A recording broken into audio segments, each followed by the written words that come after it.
Hello students, last lecture में हमने श्वसन की प्रक्रिया के बारे में जाना, जिसमें जो भोज्य पदार्थों का विघटन हो जाता है, टूट जाता है और किस प्रकार से ऑक्सीजन के द्वारा उन पदार्थों का विघटन होता है और वो कोशिकाओं द्वारा शोषित कर लिए जाते हैं और वे पदार्थ शरीर के विभिन्न कोशिकाओं के माध्यम से शरीर के दूसरे भागों में पहुंचा दिए जाते हैं। इसके अंतर्गत हमने वायवीय श्वसन और अवायवीय श्वसन का भी अध्ययन किया था। तो आज यहाँ पर हम जो है वायवीय श्वसन और अवायवीय श्वसन में कुछ अंतर देखेंगे। वायवीय श्वसन और अवायवीय श्वसन, ये क्वेश्चन आपका एग्जाम में आता भी है, ठीक है।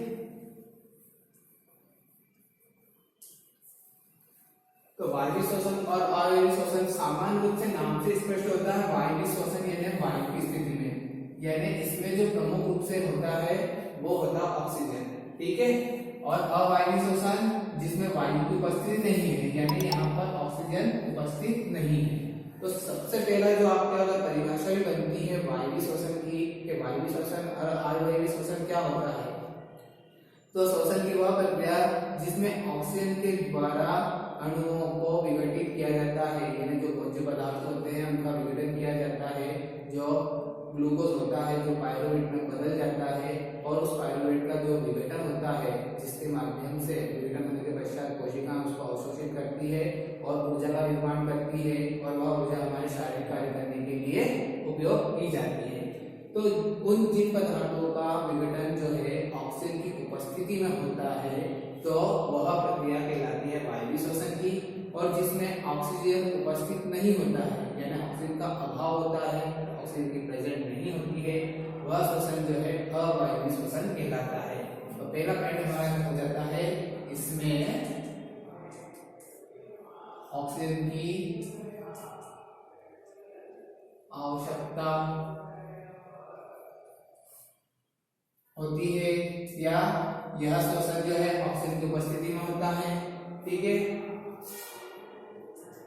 और इसमें हम बात करें तो यह ऑक्सीजन की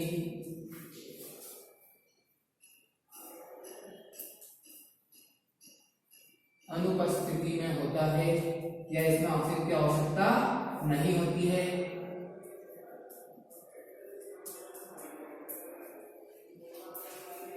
ठीक है। तो वायवीय श्वसन जो है वो ऑक्सीजन की उपस्थिति में होता है, यानी इसमें ऑक्सीजन की आवश्यकता होती है। और अवायवीय श्वसन जो है यह ऑक्सीजन की अनुपस्थिति में होता है,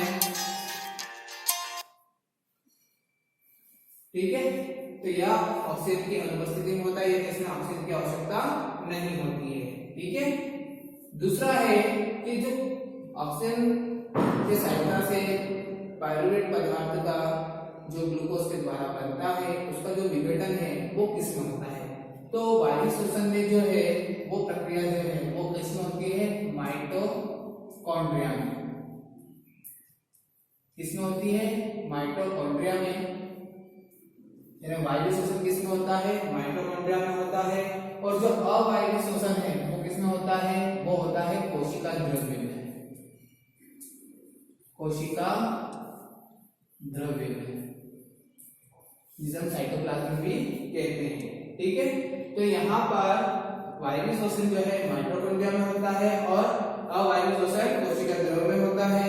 अब इसके बाद जब क्रिया होती है, तो इस क्रिया के फलस्वरूप क्या होता है, तो इसमें CO2 गैस यानी कार्बन डाइऑक्साइड प्लस जल और प्लस भरपूर मात्रा में क्या निकलती है, ऊर्जा, जो किस रूप में होती है, वो होती है ATP। जो ऊर्जा होती है, भरपूर ऊर्जा निकलती है ATP, जिसका फुल फॉर्म होता है, यानी पूरा नाम होता है एडिनोसिन ट्राइफॉस्फेट, ठीक है। तो आपको कभी ये ऑब्जेक्टिव क्वेश्चन में आता है कि ATP का पूरा नाम क्या है, तो ATP का पूरा नाम एडिनोसिन ट्राइफॉस्फेट होता है, जो कि ऊर्जा को अपने में संचित करके रखता है और जब शरीर को आवश्यकता होती है तो उस ऊर्जा को प्रोवाइड करता है, ठीक है। तो वायवीय श्वसन में जो क्रिया होती है उसके उपरांत कार्बन डाइऑक्साइड, जल और ऊर्जा का निर्माण होता है, ठीक है।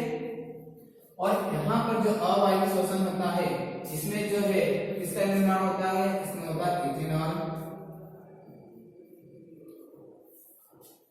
ठीक, प्लस CO2 गैस, और ऊर्जा ये यीस्ट में होता है।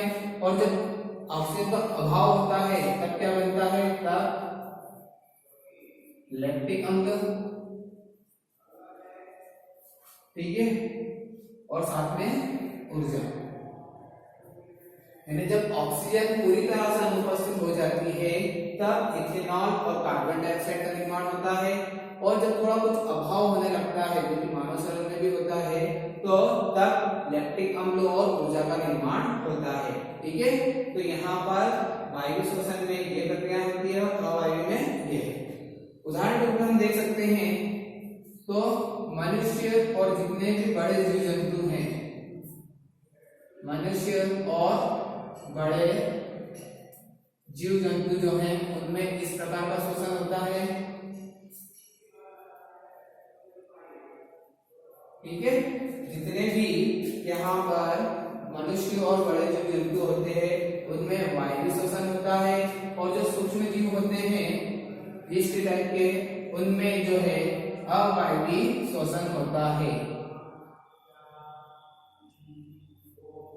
जैसे यीस्ट, उसमें किस प्रकार का श्वसन होता है, उनमें अवायवीय श्वसन होता है, ठीक है।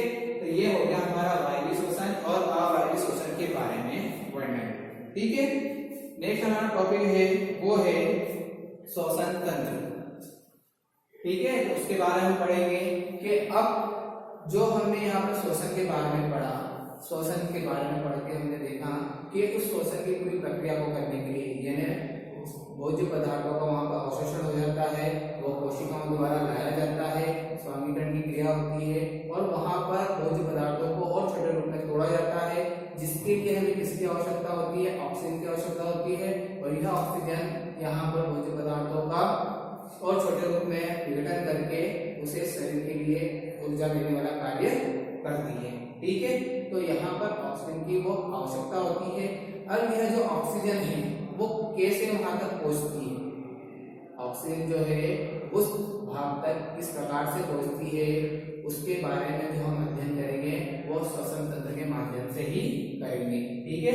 तो नेक्स्ट हमारा टॉपिक है वो है श्वसन तंत्र।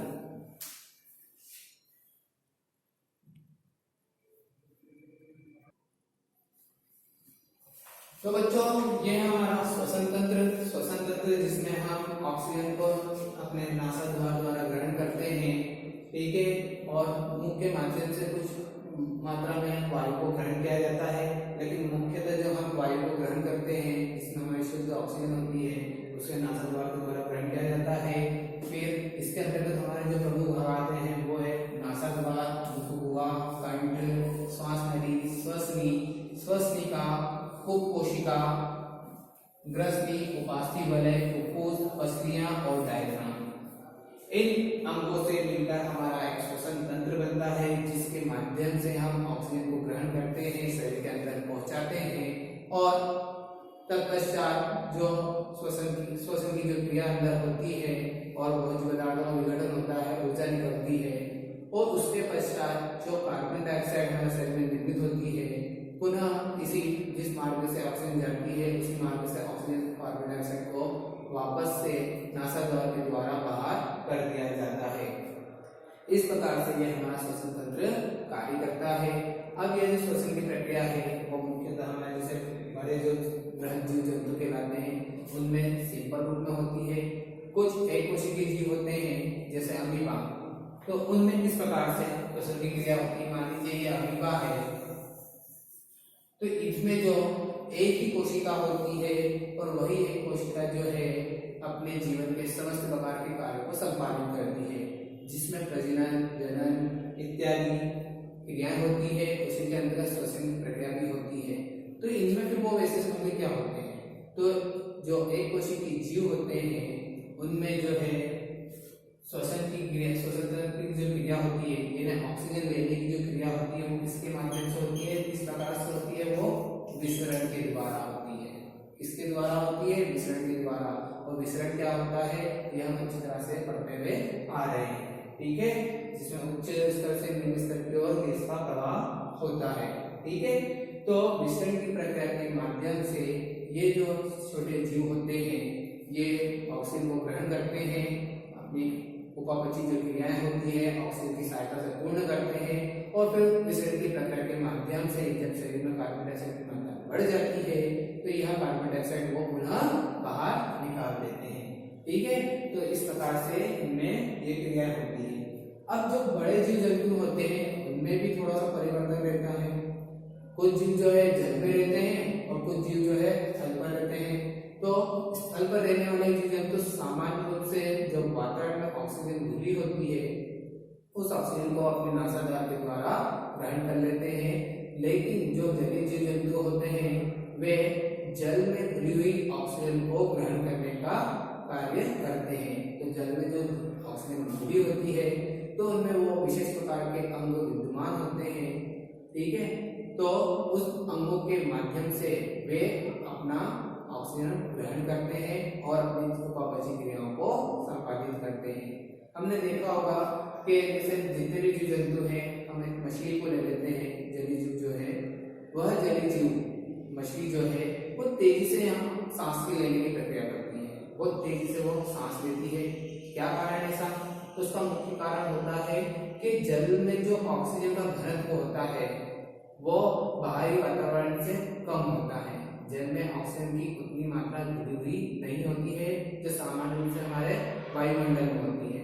हमारे वायुमंडल में जो है ऑक्सीजन जो है वो 21% है, ठीक, लेकिन जल में जो है उसका परसेंटेज कम होता है जो 8 से 10% के आसपास रह जाता है। तो ज्यादा से ज्यादा ऑक्सीजन ग्रहण करने के लिए वो तेजी से श्वसन की क्रिया करती है और हमें मछली के जो आसपास वातावरण में देखते हैं तो वहाँ तेजी से बुलबुले दिखाई देते हैं, जिससे पता चलता है कि उसमें जो सांस लेने की प्रक्रिया और सांस लेने की जो क्रिया है छोड़ने की वो बहुत तेजी से होती है। ठीक है, तो उसका मुख्य कारण है जल में कम मात्रा में ऑक्सीजन का रहना। अब यहाँ पर जो है हम मनुष्य में श्वसन की क्रिया के बारे में पढ़ना प्रारंभ करेंगे कि मनुष्य में किस प्रकार से श्वसन की क्रिया होती है। ठीक है, तो मनुष्य में वायु शरीर के अंदर नासा द्वारा पहुंचती है। मनुष्य में यदि हम श्वसन तंत्र की बात करते हैं और श्वसन की प्रक्रिया किस प्रकार से होती है वो तो हम समझ चुके हैं, लेकिन उस श्वसन की प्रक्रिया के लिए ऑक्सीजन किस प्रकार से शरीर में पहुंचती है उसका हम यहाँ पर वर्णन कर रहे हैं। तो सर्वप्रथम नासाद्वार के द्वारा हम ऑक्सीजन को ग्रहण करते हैं। तो हमारे नासाद्वार में छोटे छोटे बाल पाए जैसे हम रोम कहते हैं। यह जो रोम होते हैं ये वायु में आने वाले छोटे छोटे धूल कणों को रोकने का प्रयास करते हैं। ठीक है, ताकि शुद्ध वायु ही हमारे शरीर के अंदर जाए और जितने भी जीवाणु हैं या धूल के कण हैं वो श्वसन नलिका के अंदर तक न पहुंचे। साथ में ही नासाद्वार के अंदर रोम के साथ साथ कुछ मात्रा में श्लेष्मा पाया जाता है। एक चिकना पदार्थ होता है, तो यह जो चिकना पदार्थ होता है इन धूल कणों को वहां पर चिपका लेता है, रोक लेता है, ताकि वो गंदगी शरीर के अंदर श्वसन के माध्यम से अंदर ना जा सके। ठीक है, तो यहाँ पे नासाद्वार के द्वारा ऑक्सीजन को ग्रहण किया जाता है। इसके पश्चात हमारा जो भाग आता है वो आता है ग्रसनी। ठीक है, तो यहाँ पर कंठ के ऊपर एक भाग होता है जिसे हम कहते हैं ग्रसनी। आप इस चीजों को अच्छी तरह से समझ लीजिएगा क्योंकि एग्जाम में अधिकतर यह पूछा जाता है श्वसन तंत्र का नामांकित चित्र। ठीक, तो ग्रसनी में यहाँ पर ऑक्सीजन आती है। ऑक्सीजन आने के पश्चात यह कंठ में पहुंचती है। ठीक है, तो नासाद्वार द्वारा जाने वाली मार्ग में उपस्थित महिमार्ग द्वारा निस्तापित हो जाती है, जिससे शरीर में जाने वाली धूलकण और अशुद्धियां दूर हो जाती है। इस मार्ग में श्लेष्मा भी होता है जो इस प्रक्रम में सहायक होती है। ठीक है, यहाँ से वायु कंठ द्वारा फुफ्फुस में प्रवाहित होती है। अब ग्रसनी में आ गई, ग्रसनी से कहाँ पहुंची? कंठ, और कंठ से कहाँ आती है? सीधे हमारे फुफ्फुस में। ठीक है, तो यहाँ पर होती है श्वास नली। ये वाला जो कंठ के नीचे वाला भाग होता है श्वास नली होती है, और कंठ में ही यहाँ पर इसके पास से होती है आहार नाली। जब हम श्वसन की क्रिया करते हैं, सांस लेते हैं, तो यहाँ पर कंठ में एक उपांग होता है जिसकी सहायता से यदि हम भोजन ग्रहण कर रहे हैं तो उस समय श्वसन का मार्ग बंद हो जाता है और भोजन जो हमारे आहार नल में जाता है, और जब हम श्वसन की क्रिया करते हैं तो उस समय वह आहार नाल में श्वसन को जाने नहीं देता है, यानी ऑक्सीजन को जाने नहीं देता है, उसे कहाँ पहुंचाता है, श्वास नली में। तो यहाँ कंठ के माध्यम से हम उस क्रिया को संपादित करते हैं, यानी शरीर में ये क्रिया पूर्ण रूप से होती है। ठीक है, फुफ्फुस के अंदर मार्ग छोटी छोटी नलिकाओं में विभाजित हो जाता है। अब यह जो भाग है, यहाँ से जो ऑक्सीजन है कहाँ पहुंचते हैं, ये जो पूरा एक भाग है जिसे हम फुफ्फुस या फेफड़े कहते हैं। ठीक है, ये वाला जो भाग है ये हमारा फुफ्फुस या फेफड़ा कहलाता है। ठीक है, तो फुफ्फुस के अंदर मार्ग छोटी छोटी नलिकाओं में विभाजित हो जाता है, जो अंत में गुब्बारे जैसी संरचना में अलंकृत हो जाता है। अब ये हमारा पूरा एक मार्ग बना हुआ श्वसन नलिका है, यहाँ पर आकर ये जो है इसमें बदल जाती है, श्वसनी में बदल जाती है। यह जो श्वास नली है जहाँ से ऑक्सीजन प्रवेश करता है, आगे चलकर ये किसमें परिवर्तित होती है, दो भागों में परिवर्तित होती है, फेफड़े दो होते हैं। यहाँ पर श्वसनी होती है और ये श्वसनी आगे चलकर और छोटी छोटी नलिकाओं में विभाजित हो जाती है, जिसे हम बोलते हैं श्वसनिका। क्या कहते हैं उसे, श्वसनिका। श्वास नली श्वसनी में विभाजित होती है और यह श्वसनी और छोटी छोटी नलिकाओं में विभाजित हो जाती है, जिसे हम कहते हैं श्वसनिका। और यह श्वसनिका के जो मुख होते हैं वहां पर होती है कुपिका कोश। वहां पर क्या होते हैं, कुपिका कोश होते हैं। अगर इनके हम पाठ करें तो इस प्रकार से इनकी संरचना होती है, ये गोल रूप में होती है और इनके अंदर ऐसी बारीक बारीक नसें होती हैं, शिराएं होती हैं, जो आई हुई ऑक्सीजन को इस प्रकार से, ये जो श्वसनिका है इनके आगे लोब जैसी संरचना पाई जाती है। ये कुपिका कोश होते हैं जहां पर रक्त वाहिनियां होती है और ये रक्त वाहिनियां ऑक्सीजन जो इस माध्यम से आती है, यानी श्वसन नली के माध्यम से श्वसनिका के द्वारा जो ऑक्सीजन आती है, यहाँ पर इन रक्त वाहिनियों के द्वारा वो ऑक्सीजन ग्रहण कर ली जाती है और यह रक्त में घुल जाती है और रक्त में घुल के यह हीमोग्लोबिन के साथ मिलती है और ऑक्सी हीमोग्लोबिन बना लेती है। ठीक है, और यहाँ से फिर ये उसे हृदय तक पहुंचाती है या कोशिकाओं के अन्य भागों तक पहुंचाती है और वहां पर श्वसन की जो प्रक्रिया जिसे हमने पढ़ा था उसको पूर्ण करती है।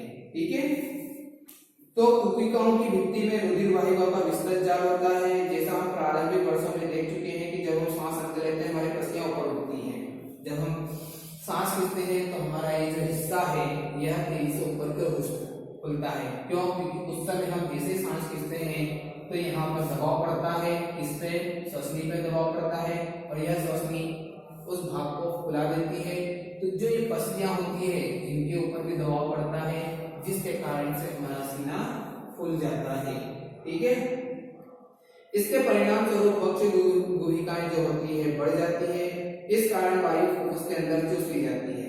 जैसे ही हम तेजी से सांस खींचते हैं तो तेजी से वायु अंदर प्रवेश करती है और ये जो कुपिकाएं होती है उस प्रेशर के कारण इस ऑक्सीजन को सोख लेती है। ठीक है, जिसमें बहुत सारी रक्त वाहिनियां होती है। ठीक, रुधिर शेष शरीर से कार्बन डाइऑक्साइड कुपिकाओं में छोड़ने के लिए लाया जाता है। आगे हम हृदय के बारे में पढ़ेंगे, जहाँ पे किस प्रकार से हृदय रक्त का शोधन होता है, कार्बन डाइऑक्साइड ली जाती है, छोड़ी जाती है, ऑक्सीजन ली जाती है, छोड़ी जाती है, उसके बारे में हम पढ़ेंगे। तो जो कार्बन डाइऑक्साइड युक्त रक्त जो है यहाँ पर कुपिकाओं में पुनः आता है और जब दबाव पड़ता है तो यह पुनः कहाँ पर पहुंच जाता है, श्वसनिका में, और इसके माध्यम से उस कार्बन डाइऑक्साइड को पुनः नासांग द्वार से बाहर छोड़ देते हैं। ठीक है, तो कुपिका रुधिर वाहिका का रुधिर कुपिका वायु से ऑक्सीजन लेकर शरीर की सभी कोशिकाओं तक पहुंचता है। श्वास चक्र के समय जब वायु अंदर और बाहर होती है फुफ्फुस सदैव वायु का अवशिष्ट आयतन रखते हैं, जिससे ऑक्सीजन के अवशोषण तथा कार्बन डाइऑक्साइड मोचन के लिए पर्याप्त समय मिल जाता है। ठीक है, तो ये जो भी यहाँ पर ऑक्सीजन का आदान प्रदान हो रहा है, कार्बन डाइऑक्साइड का जो आदान प्रदान हो रहा है, तो अंदर का जो भाग होता है उसका जो लेवल है वो यहाँ पर फुफ्फुस बनाए रखते हैं, फेफड़े बनाए रखते हैं। अब ये जो कुपिका होती है किस प्रकार की संरचना होती है, ये गोल गुब्बारे की तरह की संरचना होती है, जिसको यदि हम काटते हैं तो आंतरिक रूप से इस प्रकार की संरचना हमें नजर आती है, जिसमें रक्त वाहिनियां होती है जो लाई गई ऑक्सीजन का अवशोषण करती है। ठीक है, तो ये हमारा रहा श्वसन तंत्र, जिसमें हम नासाद्वार से ऑक्सीजन को ग्रहण करते हैं, ग्रसनी की सहायता और कंठ के द्वारा उसे हम कहाँ पहुंचाते हैं, श्वास नली में पहुंचाते हैं। एक पॉइंट हमारा रह गया, वो है उपास्थि वलय। तो उपास्थि वलय क्या होते हैं, यह श्वास नलिका पर स्थापित होते हैं, जो आहार तथा गैस का आदान प्रदान जो होता है उसको व्यवस्थित रूप से संचालित करने का कार्य करते हैं। ठीक है, तो कई बार हमें खाना खाते समय एकदम ठसका लग जाता है, तो वो इसी कारण से होता है कि यहाँ उपास्थ्यों में किसी प्रकार से रुकावट आती है, जिसके कारण से हमें ठसका लगता है और हमारा जो भोजन है या आहार है वो ठीक से हम ग्रहण नहीं कर पाते हैं। ठीक है, अब इसमें एक पॉइंट है कि धूम्रपान स्वास्थ्य के लिए हानिकारक है। ठीक है, थोड़ा सा हम इसके बारे में पढ़ लेते हैं कि धूम्रपान हमारे स्वास्थ्य के लिए हानिकारक होता है, कैसे होता है, इसके बारे में हम पढ़ेंगे। ठीक है,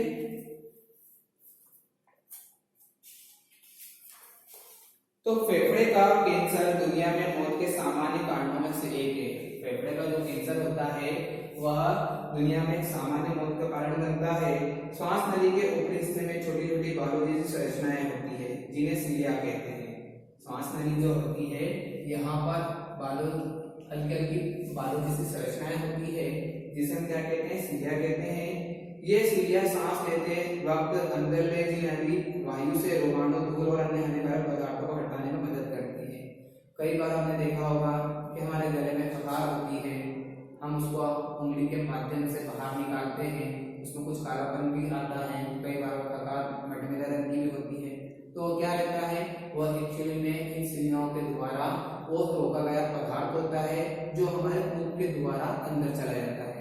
नासा द्वार के द्वारा जो रोम और श्लेष्मा होते हैं वो तो धूल कणों को रोक देते हैं, लेकिन कई बार हम मुख के द्वारा भी श्वसन की क्रिया करते हैं, सांस लेते हैं और उसमें धूल के कण सीधे अंदर की ओर प्रवेश कर जाते हैं।